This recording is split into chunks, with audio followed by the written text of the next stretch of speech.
Hello, dear. I'm Grandma Nora. Let me tell you a story you might never forget. You know, life has a quiet way of shaking us awake. Not with shouting, not with storms, but with moments so silent they split the world in two. My moment sounded like a teaspoon touching a mug. A gentle clink. Then a calm voice. When are you leaving?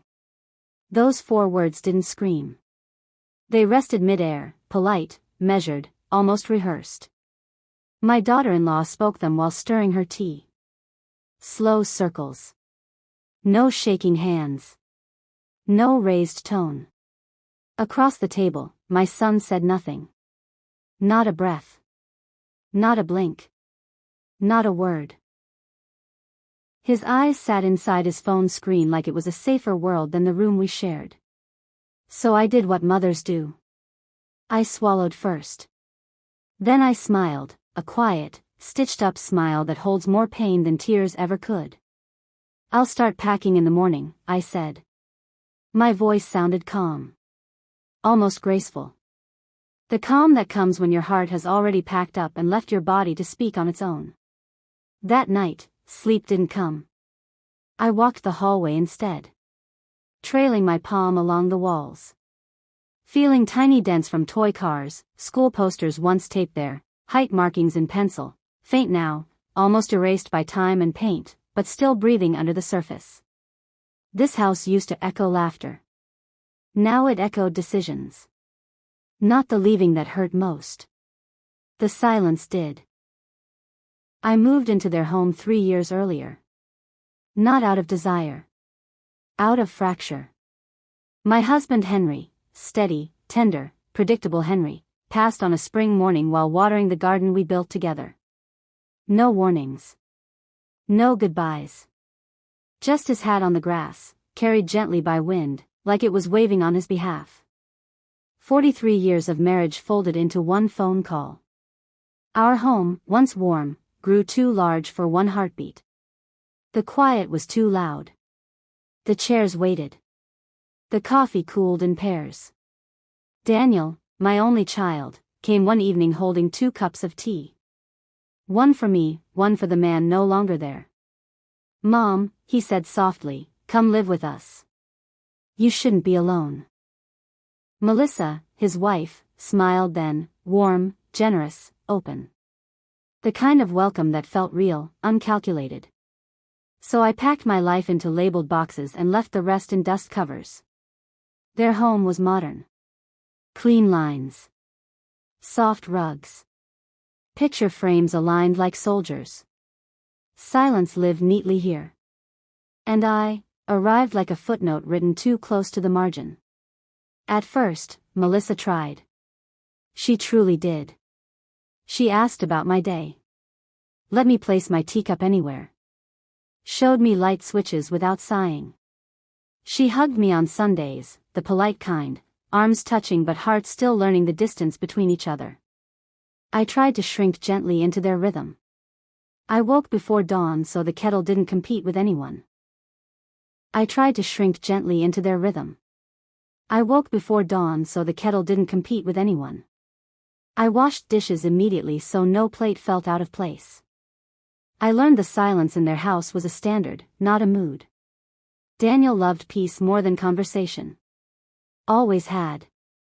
As a child, when other boys raced, he read. When they yelled, he listened.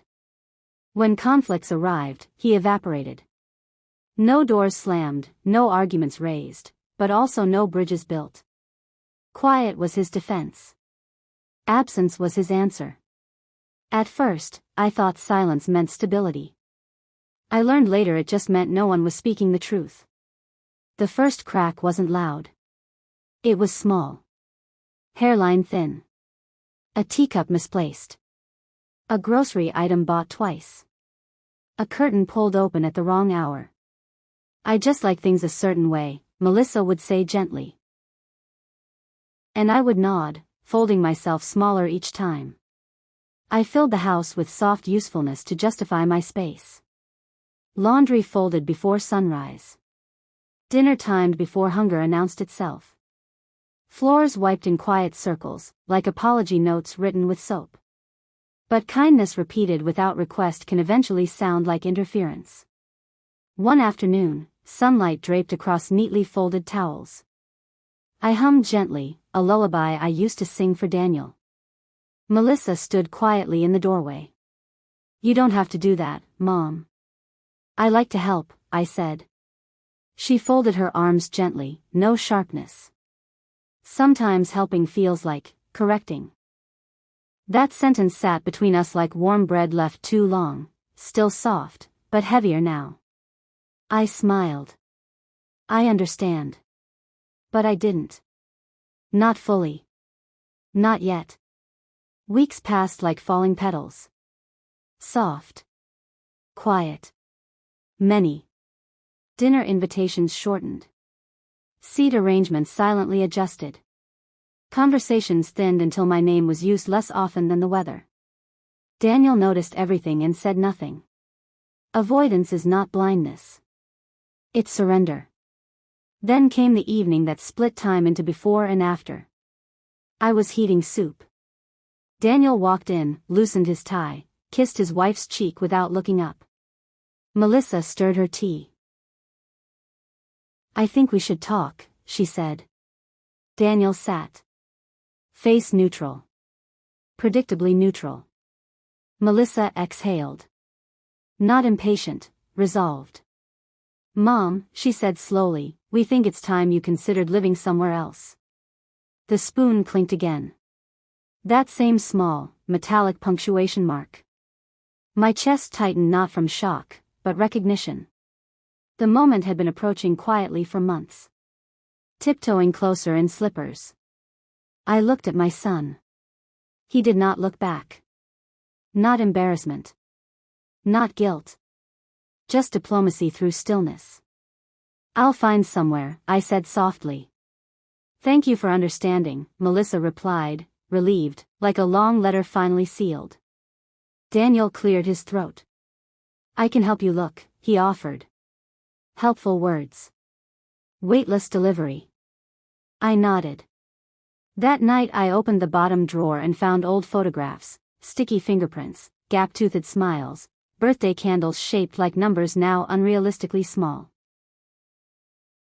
I planted flowers on the balcony. Yellow ones. Henry's favorite. The petals opened toward the sun like forgiveness learns to do, slowly, naturally, without force. Daniel calls now. Not daily, but humanly. Melissa sends photos of the garden I never planted there, but somehow began inspiring here. Distance didn't ruin us. It translated us. Sometimes family isn't fractured by heartbreak.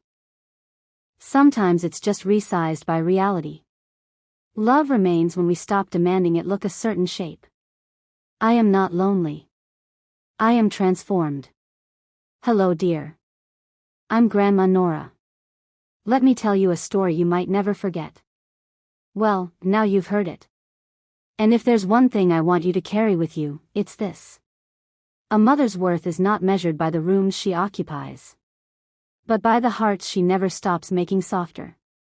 We don't always stay in the house our children build, but love still visits through the windows. Thank you for listening to An Old Woman's Truth.